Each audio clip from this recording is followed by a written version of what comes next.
Le bienvenu dans la présence de notre Dieu. Amen. Amen. Voilà, c'est un jour difficile pour beaucoup.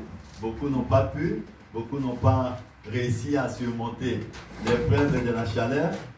Mais avec Dieu, qu'il pleuve ou qu'il neige, les amoureux de Jésus ne regardent rien qui peut les empêcher. Amen. Amen. Parce que les amoureux de Jésus-Christ, ils ne regardent ni la pluie, ni le soleil, ni la neige.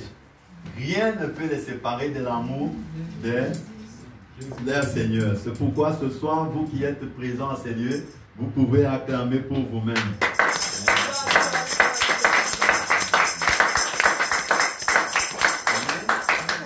Voilà. Quand on tourne nos regards vers derrière, la Bible nous montre qu'il y a une grande mission que nous devons encore accomplir. Amen. Amen. Parce que les gens qui sont habitués à vivre dans les endroits où il y a des multitudes, quand ils viennent ici, ils se sentent mal à l'aise. Mais ne vous sentez pas mal à l'aise. Amen. Amen. Parce que le Dieu que vous êtes venus chercher en ces lieux, ce n'est pas seulement le Dieu de la foule. La foule peut se tromper. Amen. Amen. Dieu ne se trompe jamais. Si la conduite n'est pas enseignée, sache que parce qu'il a un plan merveilleux pour ta vie et pour ta destinée. Amen. Ta destinée est ici. C'est pourquoi il t'a envoyé en ces lieux. Tu n'es pas venu là par hasard, tu es venu parce que l'Éternel a besoin de toi. Amen. Amen. Couvrons nos têtes pour abandonner ce moment entre les mains de Jésus-Christ. Seigneur, maintenant nous voulons écouter ce que tu as disposé dans nos cœurs pour que nous puissions parler à ton peuple. Merci, cher Saint-Esprit, de ce que tu vas encore nous communiquer ta pensée au travers de cette écriture que nous allons lire ensemble avec ton peuple.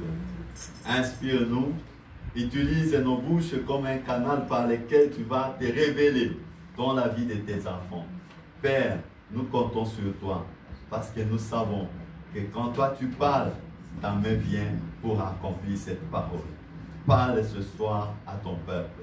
Touche le cœur de tes enfants, afin que les yeux s'ouvrent et qu'ils comprennent, Éternel Dieu, que chacun de nous n'est pas né par hasard, mais nous sommes nés avec des objectifs différents à accomplir sur cette terre. Que ton nom soit glorifié. Cher Saint-Esprit, c'est toi mon enseignant par excellence. Enseigne ton peuple ce soir. Que je disparaisse et que toi-même tu te serves de moi.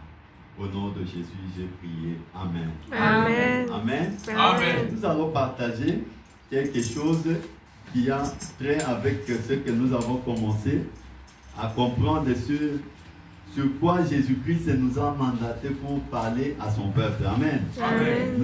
Nous savons que ici, nous sommes en train de poursuivre 4 valeurs qui sont l'amour, la sainteté, la puissance et puis la restauration. Amen. Amen. Donc nos messages vont toujours varier sur ces 4 grands thèmes que l'Éternel nous a confiés.